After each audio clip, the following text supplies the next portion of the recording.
Good morning, students. Welcome back to online session on programming for problem solving course. In our previous session, we discussed about comments, as well as we have started the concept of C language, and in that we discussed character set of C. And I told you that these character sets, they are similar to your alphabets in your natural languages. So before we proceed in any natural language practice, or in the concept of learning a new natural language, we start with alphabet, isn't it? We see how many characters we have in that alphabet, and accordingly we start framing the words using those characters, then sentences using those words, and then we'll try to understand the meaning of those words, sentences. Like that we proceed. So learning a programming language, it is also very similar to that one. We start with learning the alphabet, that is nothing but in your C programming we have to learn C's character set. So in comments we discussed nesting of comments, four different combinations we have seen. Then the character set of C we started. So quickly I will go to that slide and we'll have a review on that concept, and we'll move further. So this nesting of comments we discussed. So nesting line comment within a line comment, nesting line comment within a block comment, nesting block comment within a line comment, and nesting block comment within a block comment. So these things we have seen, and then the character set we started. So like every other language, C is also having its own character set, and in that, what different types of characters we are going to have means we have letters. So these things we discussed in our previous session. So we will be having letters. So letters are nothing but your English characters only, isn't it? So capital A to capital Z, small a to small z. Likewise, we have all English characters. Okay, English letters. So then numbers, it is very simple, from 0 to 9 and their combinations, like 10, hundreds, thousands, all those numbers we represent inside using these two digits, 0 and 9. So numbers we have in this is character set. Then we also have special characters. So these special characters, so first we'll discuss this white spaces. So what white spaces are nothing but your blank space. So hitting space in your program or hitting space in your output, that is nothing but blank space. So how we can get the blank space, or blank space itself is a character in your C programming. Very soon you will understand that one. The new line, hitting the enter key. Hitting the enter key is also a character in our C programming, and on your output, how we are going to get a new line, that we will see. Then carriage return, it is something similar to your new line character only, but there is a difference. We'll understand that one. Then horizontal tab is nothing but your normal tab with 8 spaces. So when you press this horizontal tab, how many spaces you will get? You will get 8 spaces. So you have to remember this one whenever we are saying tab, which represents 8 spaces. Horizontal means in this direction, vertical means in this direction. So likewise, so you have to understand these things. So then we said we also have special characters in our C's character set, and those are nothing but all the punctuation marks, your comma, full stop, semicolon, colon, question mark, all the apostrophe, double quotation, single quotation, exclamatory mark, vertical bar, all these things will forward slash, backward slash. These things will represent your special characters, and they are also part of your C's character set. And when used in your programming, sometimes these special characters, they carry special meaning. Okay, when we are using these special characters in our program, or in our coding, these special characters carry some special meaning. So whenever we are using a particular special character, let us say this ampersand symbol, this ampersand symbol, it is having different meanings in our programming. So like when you, yeah, a same kind of word in English sometimes changes its meaning based on the usage, isn't it? Based on the word usage, or based on sentence framing, sometimes the word will have different meaning. So likewise, these special characters, when used in your C program, they will be having some different meaning according to their usage. So at some point they will act like one thing, and at other point they will act like the other thing. Okay, you will understand all these things. So then we have, yeah, apart from these C's character set, we also have some special what we call escape sequences. Okay, what are these escape sequences? It is a combination of what we call letters. Okay, whatever characters we have in C's character set, will put in combination and we'll get these escape sequences. Generally, these escape sequences we start with forward slash. Remember this one. Okay, how we start these escape sequences? Using this, sorry, not forward, backward slash. Okay, backslash. So here we have that symbol. So all escape sequences, how we are framing? Using this backslash we are framing. Using this backslash we are framing all special escape sequences in our programming. And when framed, okay, when you are framing these special escape sequences, they too having some specific meaning, they too having some special meaning. So generally, why we use these escape sequences? In the sense to format the output. You remember, to format the output we use these escape sequences. So sometimes what will happen, whatever output you are getting, it will not come in a proper way, it will not come in a formatted way. Okay, so in order to format that output, we use these escape sequences. So generally, these escape sequences, they will come handy with backslash character. Okay, remember this one. All escape sequences, whatever we are going to frame in our programming, you have to start with backslash only. So here I have framed one simple escape sequences which represents a new line character in your output. So where it will represent a new line character in your output, new line in output. You have to remember this one. So to modify the output, we use this backslash n. Okay, you will understand, because without this backslash n, we don't write any of the program. In almost all every program, we are going to write this backslash n. For the people, those who came for doubt clarification session, they a few of them, they practiced a few programs on the computer, and they might be aware of using this backslash n. Okay, backslash n, simply to get a new line in your output, we are using this backslash n. So similar to this backslash n, new line character, we have a number of escape sequences in our consideration. So I have listed few over here. So this backslash a will give you an alarm when you put this backslash a inside your code, and when the compiler or when the control will process this backslash a, you will get a beep sound on your output. Okay, what you will get? You will get a beep, some kind of alarm that a particular statement is being executed. So because it is hidden now, when we are executing this program, all your statements will be hidden. So what point, I mean, it is executing, what exact statement it is executing, it is very difficult to know. So instead of reading it, or instead of seeing when the compiler is compiling, or when the loader is loading, or when the executor run program is executing, what we do, we simply put this alarm symbol, alarm sign on that particular line. So what will happen, when the control will start executing that line, it will give a alarm sound to us, so that we will come to know that so and so line is being executed in our program. Okay, likewise, this alarm symbol is used. Then backslash b, it is represents the backspace in your output. Then backslash f, form feed. Backslash n, as already we discussed, new line character.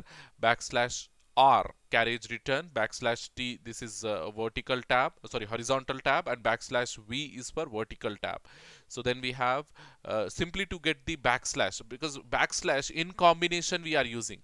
So if you want to print the backslash itself, normally you can't print. Okay, simply by using the printf statement, in order to print backslash, it is very difficult. So whenever you put backslash, your computer will consider that backslash as an escape sequence. So simply to print the backslash, you have to print two backslashes. You have to use two backslashes in order to put one backslash in your output. So to print backslash on the output, we use two backslashes. Then backslash quotation, because quotation is also having some specific meaning when we are doing the printing job. So simply to print the quotation, single quotation on your output, again it has to be coded as an escape sequence. So how we are coding? Simply use backslash followed by single quotation. Double quotations are also having specific meaning when used with printf function or when used to print on the output. So simply we can't print double quotation on the output screen. So to print the output screen, what we have to do? We have to code the escape sequence. Likewise, question mark also. Triple N, it is for octal numbers, and XHH for hexadecimal numbers. Very soon we will see what is octal number and what is hexadecimal number. Then backslash 0 for null character. Okay, so backslash 0 will represent no character at all. So like in your numbers we have 0, so 0 represents nothing. Of course it is having a figure, it is having a graphical symbol associated with it, but the quantity it represents 0, isn't it? It represents nothing. So likewise, to represent no character, in order to represent no character or existing of no character, we use backslash 0. Backslash 0 represents null character. Null means nothing, no character at all. So for every character, apart from this null, for every character, including the space, including the blank space, it will be considered as a character only. Including backspace, it will be considered as a character only. But if you don't want to store any character into a particular location, or if you don't want to consider any character in your programming, then how we can do that means with the help of this null character. Simply code null character. Even though it is having a graphical symbol associated with it, that is backslash 0, it represents nothing. It represents nothing. So likewise, you have to remember these are all some of the escape sequences, and they are part of your C programming. They are part of your C language. They are not included in your character set, but with combinations we are getting different meanings for these escape sequences. And why are we using these escape sequences? In the sense, just to modify the output, just to format the output. Okay, to format the output, what we are doing? We are using escape sequences, remember. So then we have, see, after learning alphabet. So far we have studied the alphabet, and after learning the alphabet, it is very important to learn the nouns, isn't it? To learn nouns. Nouns are nothing but what? They are names, isn't it? So in real world, when you are learning a particular natural language, how we start generally, how we start learning, how we start framing. Okay, we'll give simple objects to the learners, isn't it? We'll give like apple, like banana, and we name those objects so that they will remember. We call it as an apple, we call it as a banana. Likewise, we show them some of the fruits, some of the vegetables, like animals. All these things we demonstrate in front of them, and will dictate them with words, with nouns, isn't it? So that they will remember those objects in their memory, and they remember the names associated with those objects in their memory. So in that same way, when you are learning the programming language, you should know how we can name the objects, isn't it? How we can name different objects in our programming. In real world, we are naming different objects, we are identifying different objects with the help of names, isn't it? We are identifying with the different objects with the help of names. Suppose if I show you this thing, it is a pen, isn't it? It is a pen. So how you are calling it as a pen? Because when you learned this English language, at that point you studied, we call this particular object as pen. Similar to that one, if I show you something else like my mobile, so you have learned this thing as a mobile, so you remember this thing as a mobile, and whenever I show it to you, the name, the identifier mobile will struck inside your mind, isn't it? If I show you chalk, piece of chalk, so you remember it as a chalk, so you are getting that your mind is remembering that thing for you whenever you see a chalk piece or a duster. Likewise, you remember all these objects with their names, isn't it? You remember all these real world objects with their names. Whatever examples I have given so far, all they are real time objects in your day to day life. Here and there you will see these objects, and you will recognize those objects with their names. So names, how they are helpful. Generally, names, how they are helpful in natural languages in order to identify the objects. In order to identify the objects, we remember their names. We remember their names. So this thing, if it is clear, the concept of identifiers, it is clear to you. So how we are remembering the objects in our real world? With the help of their names, with the help of their nouns, associated nouns. So in that same way, in our programming world, in our C language, in order to identify different objects, we give names to them. We give names to them, and those names are nothing but your identifiers. So identifiers, how they are helpful? In order to identify the programming objects, in order to identify the programming objects, we use these identifiers. So identifiers are used, the first statement you read over here, identifiers are used to name data and other objects in our programming. So in my program, basically what I will store, can I store an apple inside my program? No, it is not possible. Generally we store the information, or we store the data inside our program, isn't it? We store only the data inside our program, and we manipulate that data. So that is the reason why when I gave the definitions in my first class or second class, I told you that we are going to do the computational job. We are not going to solve any any human effort, any physical human effort thing with the help of programming. Okay. Of course, nowadays with robotics, we are also solving that type of scenarios, that type of situations, that type of problems, but it is too early to discuss. It is too early to discuss. So what we are doing generally, how we are solving the human effort physical problems, in the sense, physical human effort problems in the sense where the manpower is required, like where the strength of a man, strength of a human being is required. How we are solving means, we are programming the robots, isn't it? By coding, we are programming the robots, and those robots are doing that hard work for us, isn't it? That hard work for us. But basically whatever we do over here in C programming, we do the computational job only. We are not going to do any hard work. We are not going to do any work where the strength of a human being is required. Only the effort, the mental power will be what we call reduced with the help of this type of programming. No physical power, only the mental power will be reduced. Okay. So in order to identify the objects in programming, we use these identifiers. Okay. What type of objects? In the sense, basically to store the data in our programming, we are creating objects, isn't it? To store the data in our programming, we are creating variables. Variables are nothing but your objects. Not only variables, we have some other programming constructs like your functions, arrays, pointers, structures, okay, unions, files. All these things are containers for data only. All these things, whatever just now I named, all these things are containers for data. By creating a variable, we are going to store the data into it. By creating a function, we are going to manipulate the data. By creating an array, inside that also we are going to store the data. By creating a structure, we are storing the data into it. By creating a union, we are storing the data into it. So all these things are containers for data. So they are the memory locations in our program. They are the memory locations in our program. So in order to identify those memory locations, we need names to them, isn't it? We need names to them. So those names are nothing but your identifiers. Those names are nothing but your identifiers. So if you read this first statement, you will understand that identifiers are used to name data and other objects in our programming. So what it is? Identifiers are nothing but they are names to data as well as other objects. Okay. So it is similar to nouns in natural language. Here I have written that statement.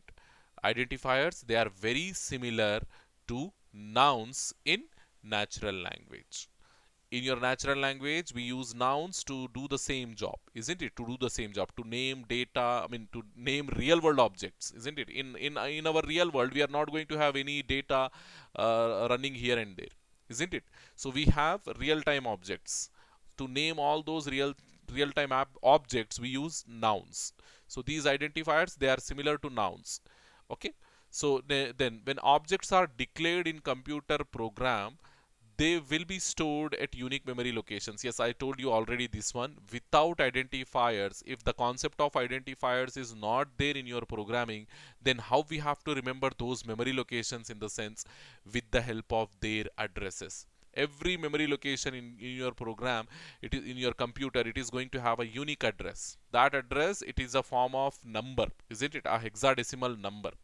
The address will be in the form of a code, a hexadecimal code. So if you don't have this type of identifiers, okay, user friendly identifiers, then you have to remember that code in order to access that memory locations. It is a tedious job, it is a difficult job for the end user. Again, if you are remembering these codes in order to manipulate, in order to access the memory location, your programming language will become system dependent, because these addresses, these codes are different from machine to machine, isn't it? These codes are different from machine to machine. So to avoid the remembering of these addresses, to avoid the remembering of these codes, what we are doing, we are going for identifiers. Simply we are giving names to those memory locations instead of addresses, and we are remembering those those identifiers, because these names, these identifiers, they are very easy to remember. Okay, they are very easy to remember, unlike your addresses, they are very difficult to remember. Okay, and addresses, moreover, they are different from machine to machine, they are different from computer to computer. So that is the reason why we are going for identifiers, and we are giving simple identifiers to our memory locations, and we are remembering those memory location names only, we are not remembering any addresses. Okay, so that is the second point. And the last point, if we don't have symbolic names to these memory locations, then there is a need to know and use these addresses. Already I told you these 2 points we have already discussed. If no identifiers means we have to remember the addresses, and we have to use those addresses in our programming in order to access the memory location. So simply I will make you analyze this thing. So take the example that I have a memory location in your computer. I have a memory location. So I will represent the memory locations with the help of a box. So whenever I'm drawing like this, you consider it as a memory location. So you will be having a memory location. So this memory location inside your computer, it is going to have a unique address like 1H0 24, something like this. It is going to have a unique code. Okay, 5, it is going to have a unique code. Every memory location, each and every memory location, it is going to have a unique code. So if you want to use this memory location into your program, what you have to do, you have to remember this address. So this thing we are calling it as an address. So if you want to use this memory location to store the value, because here only we are going to store the value like 20, here only we are going to store the value. So if you want to store this 20 into this memory location, you have to use this reference. You have to use this address in your program, so that you can get this value into your program and you can do the manipulation.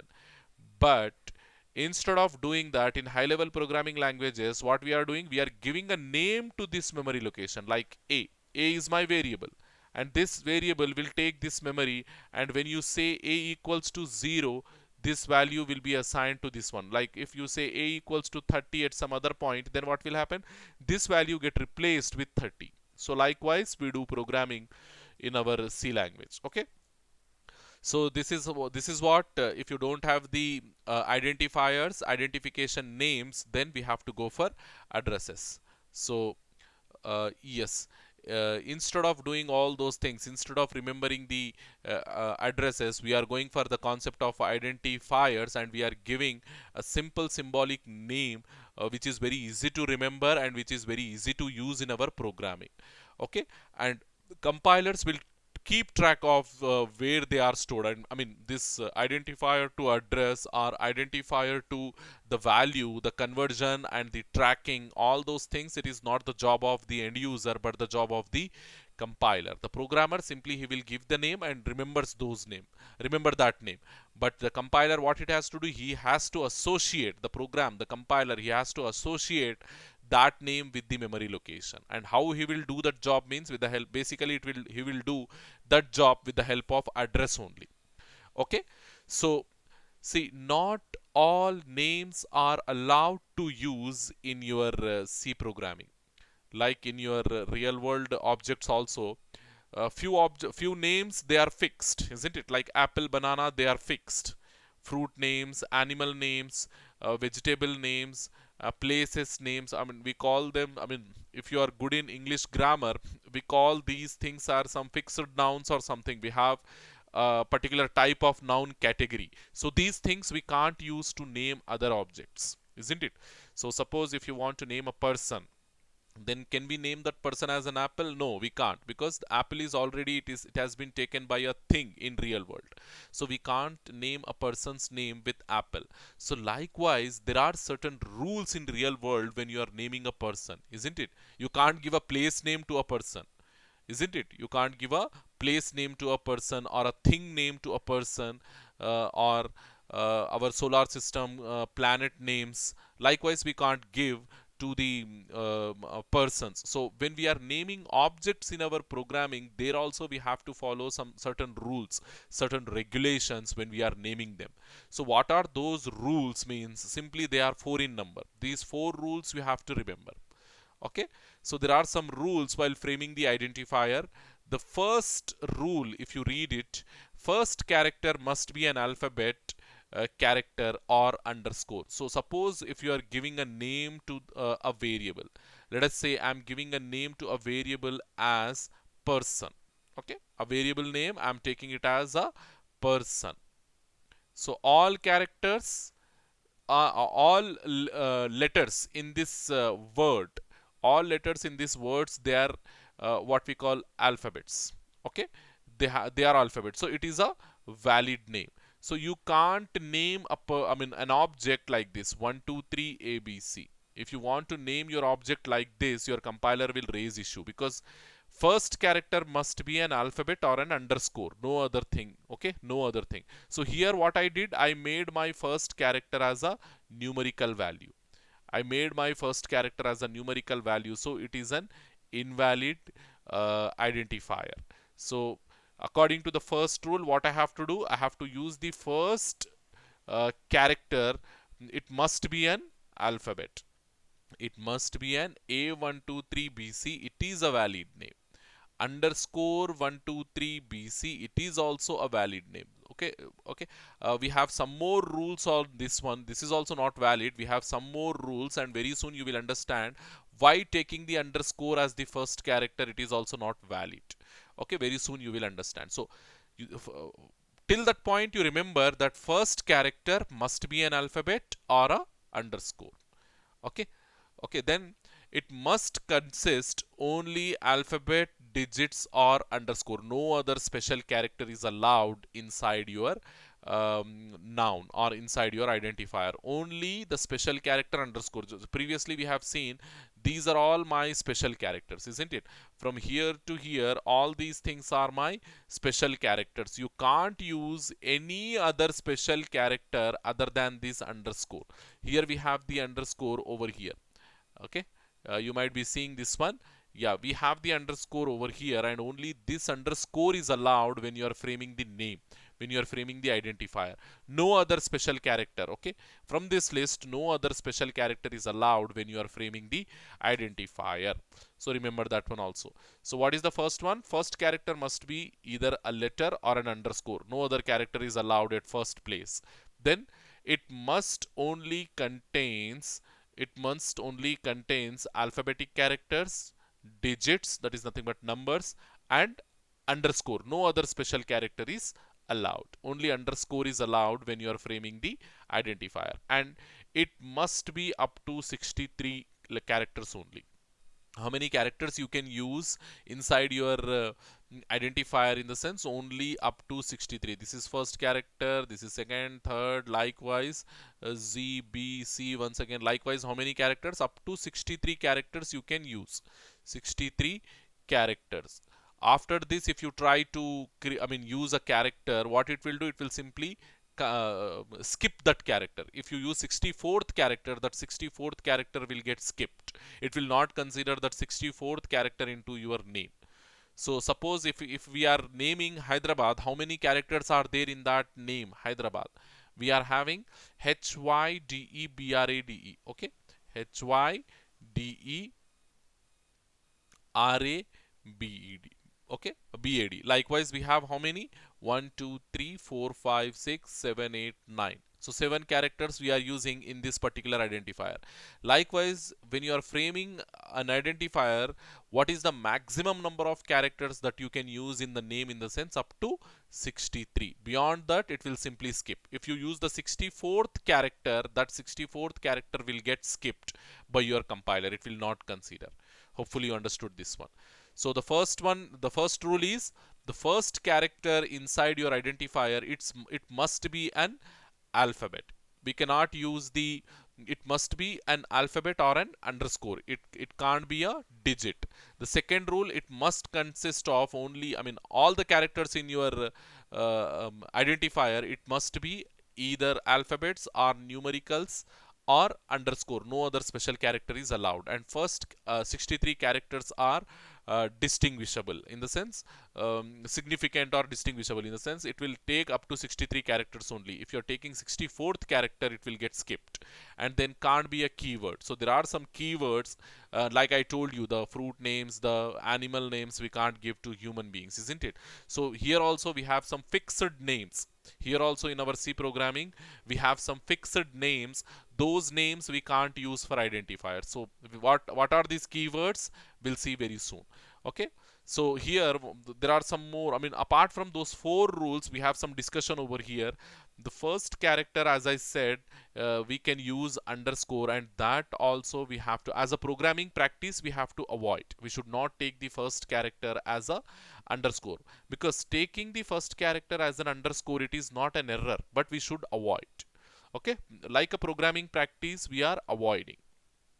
Okay, the rule, I mean, the logic behind this avoiding the first character as an underscore, in the sense there are some header files. We have some header files in our C programming package, and those package files, are those header files. They have all their objects starting with underscore. All their objects starting with underscore. If you take any of the object name and start that object name with underscore, there is a possibility that you can clash with the already existing names, because it is a rule in your programming that no two objects can have the same name. Okay, if you make two objects inside your same program with same name, there will be an ambiguity. So whenever you are referring a particular object, your compiler will get confused whether to refer the first object or the second object if you give same name to both of the objects. Okay, so no two objects can have the same name inside our program. Okay, all objects must have different names, then only they can be identified uniquely. Okay, so to avoid the duplicate names between the header file names as well as your local program names, what we are doing, we are avoiding the usage of underscore in our identifiers. So taking the identifier as the first character, it is allowed, and your compiler will not generate any error. But we are, as a programmer, as a professional programmer, we are avoiding the taking of underscore as the first character, because some of my, I mean, all of my header files, the developer, whatever header files they have given to me, all of my header file objects, they are named after the, I mean, they are named by starting underscore only. Okay, all the names they have taken, all the identifiers they have taken by starting underscore only. And if you do the same thing in my program, there is a possibility that a clash may come into picture, and there is your compiler will get confused between to use your header file object or your local program object. So that is the reason why we are avoiding using the underscore as the first character. Then another thing, C language is case sensitive. Case sensitive in the sense, whatever names you are taking in upper case, yani upper letters, upper alphabet, those are different from lower case letters. Okay, like small ABC, capital ABC, we have in our I mean English language. So similar to that one, here we call them as uppercase letters and lowercase letters. Uppercase letters in the sense the capital letters in your English, like A, B, C, D, and so on up to Z. We call them as uppercase uppercase letters. Okay, Then we also have small a, small b, small c, small d, likewise up to small z. We call them as lowercase. Lowercase, uppercase and lowercase. Okay, so these two things are different in our C language. Suppose if you are giving one object name as capital X, capital Y, capital Z, one identifier, one variable name like this you are giving, and other variable name like this you are giving, so small x, small z, small y, small z. So these two names, they are different. There is no what we call this is a your program will allocate some different memory to this one and some different memory to this one. Likewise, these two things are distinguishable, they are not unique, and your compiler will identify them as separate things. Okay, so C language is case sensitive in the sense uppercase and lowercase letters are different, and whenever you are taking uppercase letter for one type of object and lowercase same lowercase letter for another type of object, your compiler will identify them differently. Okay, and the last rule last rule when framing the identifier is between the identifier name spaces are not allowed. Okay, spaces are not allowed. So suppose if I'm taking interest rate is my variable name. I want to take interest rate because we have I mean in our algorithm we have calculated one interest rate. So for that one, what I am doing, I'm taking an identifier name interest and rate. So like your English, if you separate this identifier, like your English, if you separate this identifier interest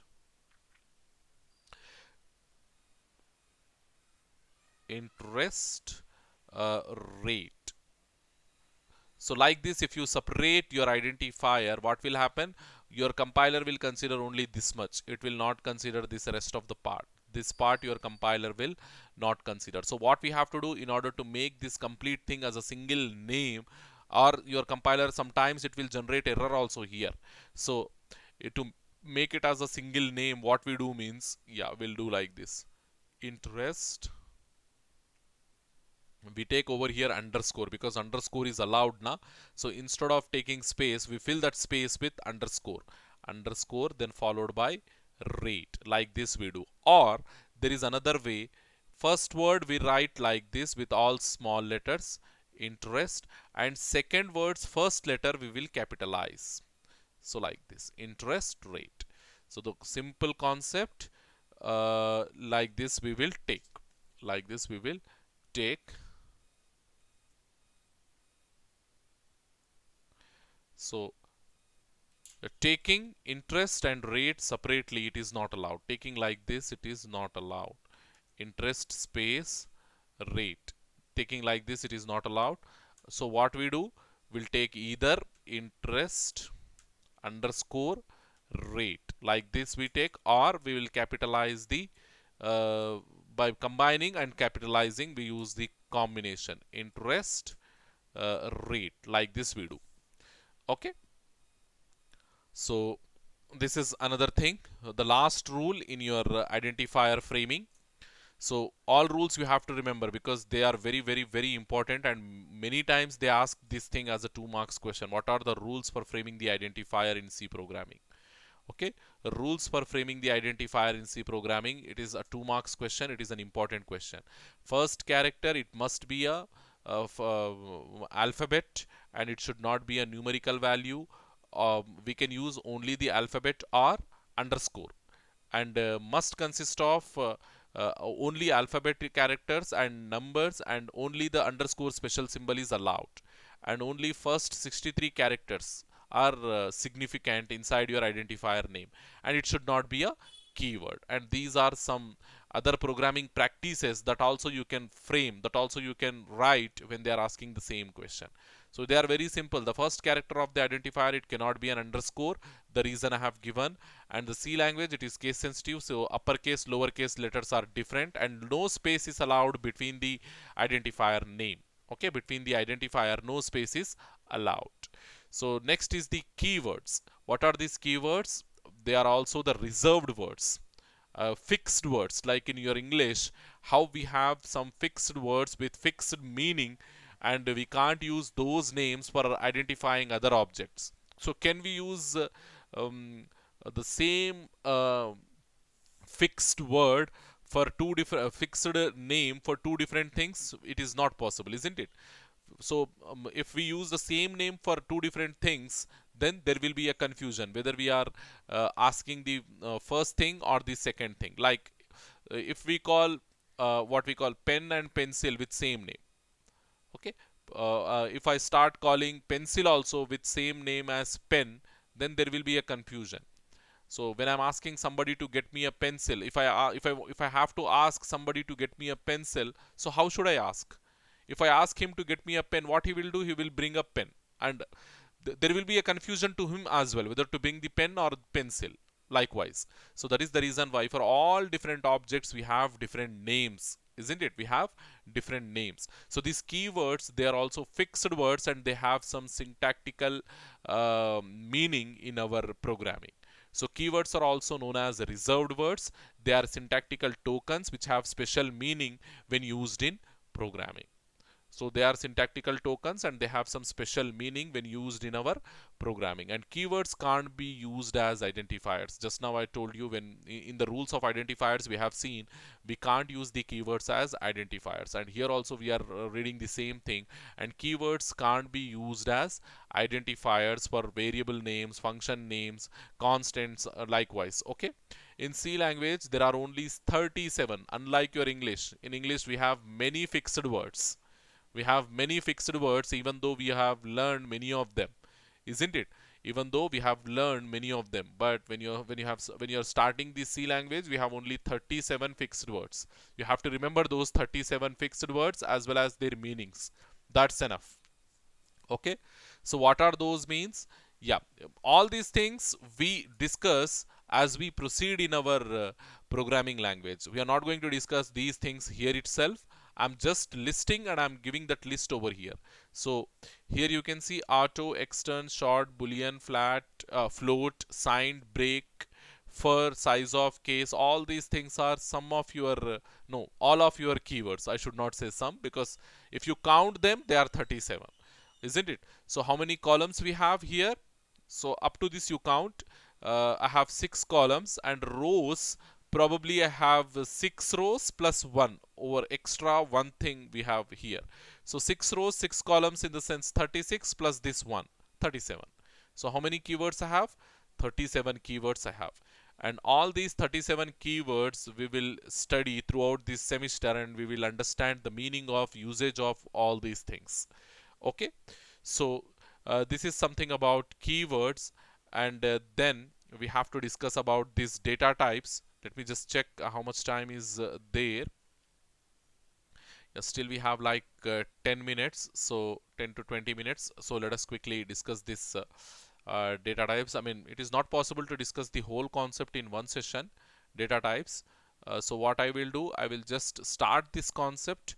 I will give the introduction to these data types, and in our next class we'll complete these data types, followed by the other concepts. Like we have constants, then we have to discuss variables, and finally the differences between errors, syntactical as well as logical errors. And there is one last concept, that is the difference between source code and object code.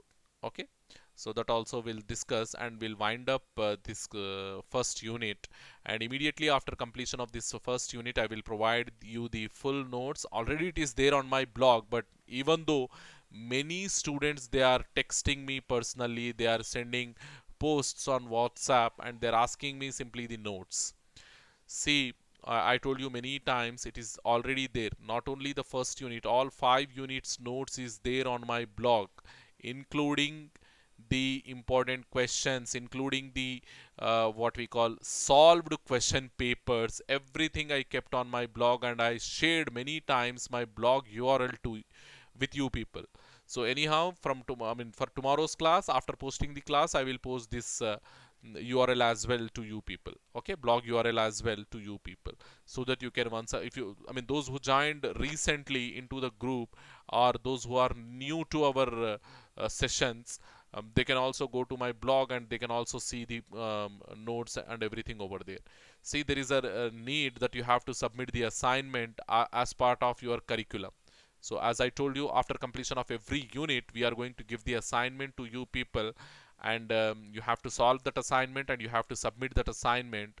So after completion of the first unit, I'm planning one assignment. So basically what I will do, I will give the important questions from first unit as well, from short answers as well as long answers. You have selectively you have to answer those questions.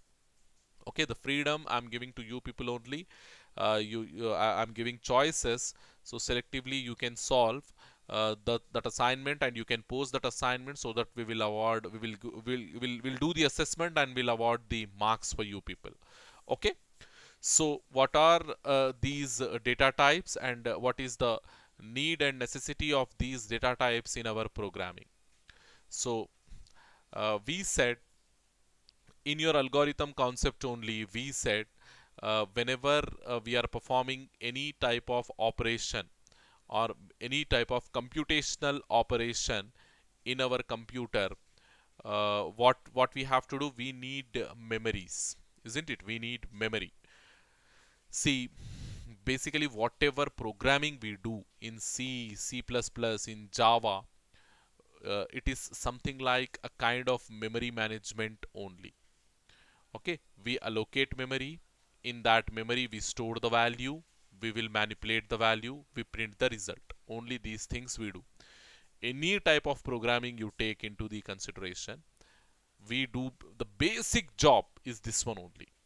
We'll allocate some memory. First of all, what we do, we'll allocate some memory, and in that memory, and how much memory we are allocating, okay, that depends on your problem statement. If your problem statement is adding two numbers, then only three memory locations are enough, isn't it? Only three memory locations are enough, because the first memory location to store the first number, second memory location to store the second number, and third memory location to store the result. After adding these two, we have to store the result, isn't it? So we need three memory locations whenever we are performing the addition of two numbers problem. So if we are adding four numbers, then we need five memory locations, isn't it? Four for storing four numbers and one for storing the result. So likewise, how many memory locations we have to declare in our program, how many memory locations we have to consider in our algorithm, it depends on your problem statement. It depends on your problem statement. So what I said, in every program we are going to do this thing only. First we declare the memory locations, then we store the values into those memory locations, and we do some calculations on those memory locations, and finally we print the result on the output screen. Only this thing we do. Only this thing we do. Any complex problem you take from C language, from C++ language, we are doing only these things. Only these things we are doing. Declaring the memory, storing the values, manipulating the values, printing the result. Okay. This procedure, this standard procedure you remember. This standard procedure, or we can say this generalized procedure you remember, it will become very easy for you to solve any type of problem, or to write any type of program in C language. So what we have to do, whenever you are seeing the problem statement, you have to think in that way only. You have to think in that way only. So how many variables do I have to declare in my program? The first thing which we have to pay the attention is, how many variables do I have to declare in my program? When I'm seeing the problem statement, by seeing that problem statement only, you have to understand how many variables do I have to declare in my program. That is the first thing. Second one, store values. I mean, once you are decided that you need these many variables, simply all those variables, they have to be filled with values, isn't it? They have to be filled with values. Just store the values into those variables. And after that, what type of operations you are performing, that operation you perform the operation, and after performing the operation, print the result, isn't it? Because why we are performing all those operations? To get the result only, and whatever result you are getting, that result you have to output. So output the result. Only these things we will do in C programming. Okay, so when I'm saying we are declaring the variables to store the values, so prior to the declaration, you have to tell the compiler that I'm going to store this type of value into a variable. So because the values when we are talking about, or the data when we are talking about, it is of different types, isn't it? We have English characters, isn't it? We have English characters. So we call them as characters only. We call them as characters only, English characters. Then we have numbers. We have numbers, isn't it? Then we have decimal values, isn't it? We have decimal values, decimal numbers, that also we have to store. I mean, precision, after the point we are going to put the precisions. They are different types of values in our consideration. So to store all these type of values, we need, yeah, what I said first, characters we have. Let me just take the marker. First type we have characters. So characters are nothing but your English letters, A, B, capital A, capital B. All these things are your characters.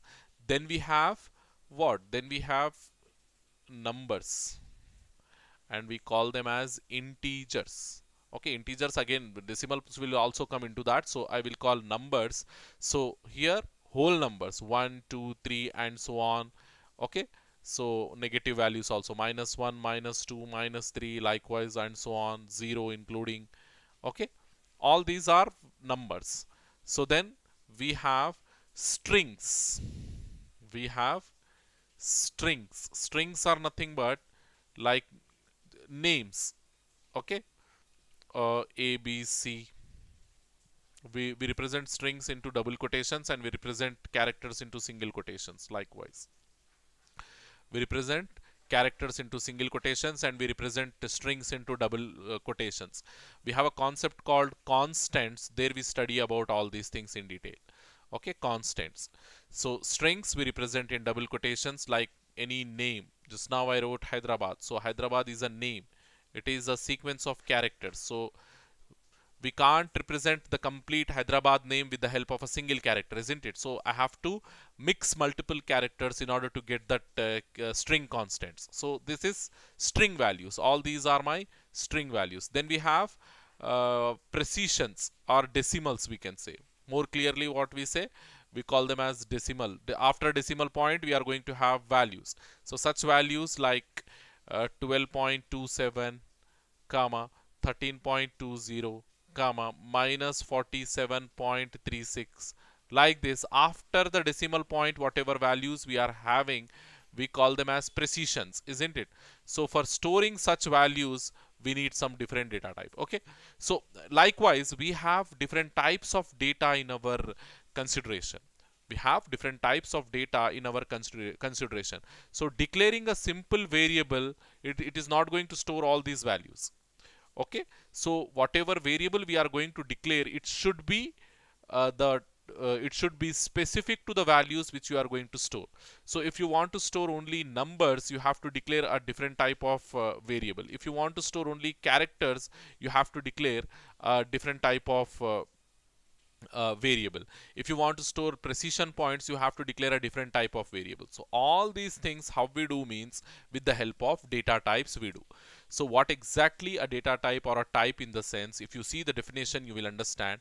A type is defined as a set of values and a set of operations that can be applied on those values. Okay, so type generally what it will do means, it will tell the compiler inside a particular variable you can store these many range of values, or you can perform these type of operations. Okay, so a type is defined as a set of values and a set of operations that can be applied on those values. Whatever values you are storing into that variable, to that values what type of operations you can apply, that operations also given by the type of data only, given by data type only. A type not only defines the type of data to be stored, but also the size of the storage location. It will also tell how many bytes of memory the compiler has to allocate for a particular variable. Okay, because if you are storing integers, you need more memory, and if you are storing characters, you need less memory. Okay, so likewise, your type not only tells what type of values you are storing, but it will also convey how much size it has to allocate for a particular variable. Okay, So consider the best example to understand the types concept. Consider a switch. Consider a switch, electrical switch. So if you have an electrical switch of a fan switch in your home, so that switch, how many states it can be? That switch, in how many states it can be? It can be either in off on state or it can be in off state. So what are the associated values with that switch? Means two values. Either it can be in on, so on is my one value, or it can be in off, so off state is my second value. So two values. And how many operations I can perform on that electrical switch? I can turn it on or I can turn it off. So turn on, turn off are my operations. Turn on, turn off are my operations. Likewise, if you take a numerical value 2, if you take a numerical value 2, that 2, what it will represent? It will represent the count 2, isn't it? It will represent the count 2.